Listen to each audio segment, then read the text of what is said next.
আজকে আমি শেখাবো কিভাবে নাকে তেল দিয়ে ঘুমাতে হয়। তোমরা যারা জানো না কিভাবে নাকে তেল দিয়ে ঘুমাতে হয়, আজকের ভিডিও তাদের জন্য। তেল আমি আগে থেকেই ম্যানেজ করে রেখেছি। আমি এখানে সরষের তেল নিয়ে নিয়েছি। তোমরা চাইলে অন্য কোনো তেলও ব্যবহার করতে পারো, তবে ভুলেও কেরোসিন বা পেট্রোল ডিজেল ব্যবহার করবেন না।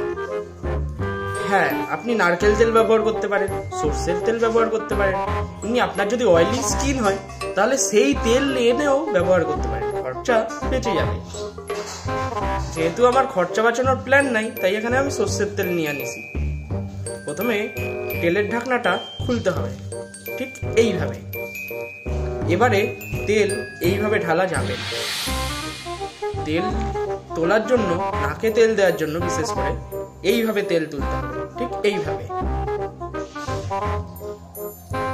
তেল উঠে গেলে এবারে নাকে এইভাবে ঠিক লাগায় নিতে হইবে।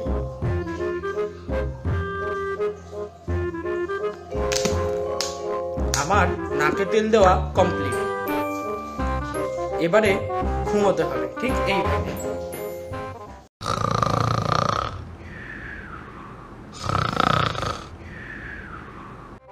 তোমরা যারা জানতে না কিভাবে নাকে তেল দিয়ে ঘুমাতে হয়, আজকের এই ভিডিও তাদের জন্য। আজকের ক্লাস এখানেই শেষ।